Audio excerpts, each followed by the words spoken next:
अब एक ये क्वेश्चन आया है परम्यूटेशन कॉम्बिनेशन का, सिंपल सा, कि एक सर्कुलर पाथ पर एन स्टेशन है, तो दो कंजिक्यूटिव स्टेशन को ब्लू लाइन से ज्वाइन किया और दो नॉन कंजिक्यूटिव स्टेशन को रेड लाइन से ज्वाइन किया है, और फिर उनमें एक रिलेशन है कि number of red lines are 99 times the number of blue lines, और एन की वैल्यू निकालनी है।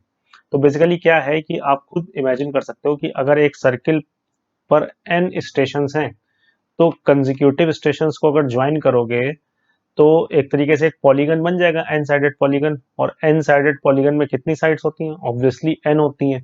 तो यानी कि एन तो ब्लू लाइंस बनेंगी, आयरॉनिकली हम उसको रेड से लिख रहे हैं, लेकिन एन ब्लू लाइंस बनेंगी। ठीक।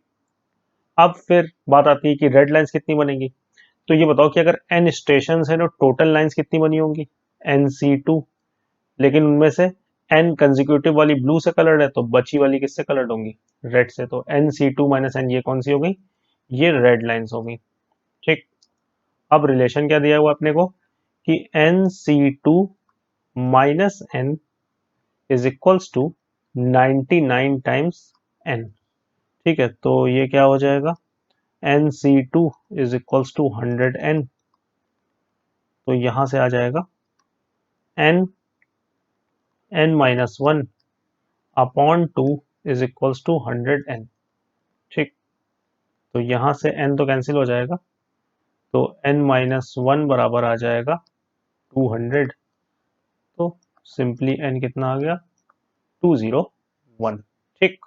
चलो, अब ये क्वेश्चन है कि if X square minus Y square sec square theta is equals to 10 be hyperbola, और ऐसे ही ये एक इलिप्स दिया हुआ है, और eccentricity of hyperbola is √5 times eccentricity of ellipse. तो हमें लेटेस्ट रेक्टम निकालना है। तो पहले तो इनको जरा अपने स्टैंडर्ड फॉर्मेट में लिख लेते हैं।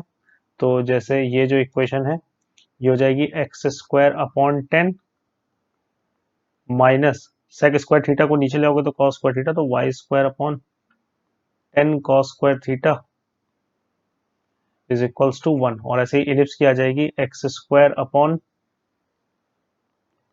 5 cos square theta plus Y square upon 5 is equals to 1। ठीक।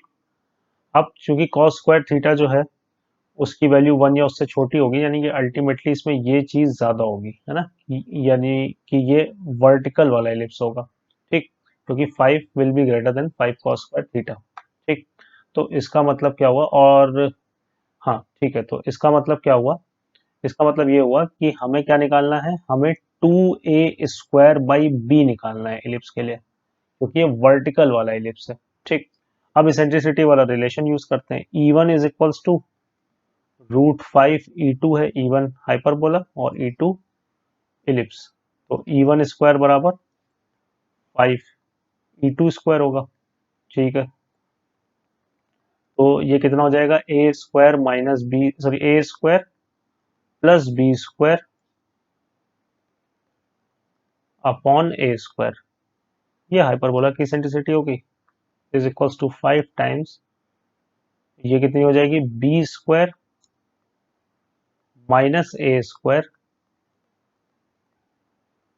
अपॉन बी स्क्वायर, यानी कि 5। ठीक। ऐसे कुछ आ गया। तो अब इसको सिंप्लीफाई कर लेते हो, फिर फाइनली ये वैल्यू निकाल लेंगे। तो ये आ जाएगा 1 plus cos square theta is equals to 5 minus 5 cos square theta. तो यहाँ से आ गया 6 cos square theta is equals to 4। तो कॉस स्क्वायर थीटा फाइनली अपने पास आ गया 2/3।